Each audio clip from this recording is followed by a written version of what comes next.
In many ways worse than Katrina. Those words from the mayor of New Orleans speaking about the effects of Hurricane Isaac. Now, also during that press conference, members of McCullough's family asked that he never be referred to again as Johnny Tessier, his birth name, rather only as Jack McCullough. I'm told by school board members what's hanging in the balance is the competitive future of students in a global economy. And speaking with some of those members, they say that, listen, what we're really facing here is the imminent possibility of an entire generation of kids being left behind if they do not take action.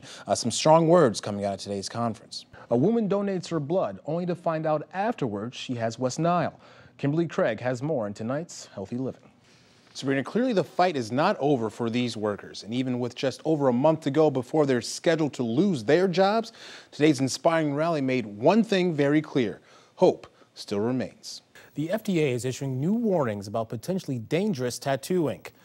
Serious infections in at least 5 states have been reported within the last few months due to ink contamination. And a mixed reaction it is, Mimi. Perhaps the best way to describe the feelings is optimistic hesitation. And as we found out today, local politicians have some very interesting takes on today's big news. And if you're thinking about attending this year's Labor Day parade, you might want to listen up. There's been some changes to the route. That'll do it for us tonight. Make sure to tune in tomorrow morning at 5. For everyone here, I'm Nick McGill. Have a good night. Thanks for watching WTVO Channel 17, your first choice for local news on air and online at mystateline.com. Fox 39's Nick McGill was in Janesville today speaking with both parties at their campaign headquarters, where he tells us one party is seeing red.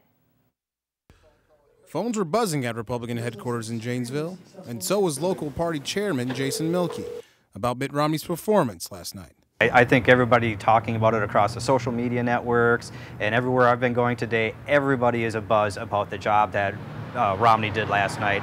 He says last night's debate was just the shot in the arm the Romney campaign needed in battleground states like Wisconsin. Everybody's re-energized. They like what they heard. They thought he was pretty specific on what he wanted to do, where he wanted to go, and he was pretty good at pointing out exactly where the current president has failed this country. And with just 1 month to go, the staff here is now riding last night's momentum into overdrive.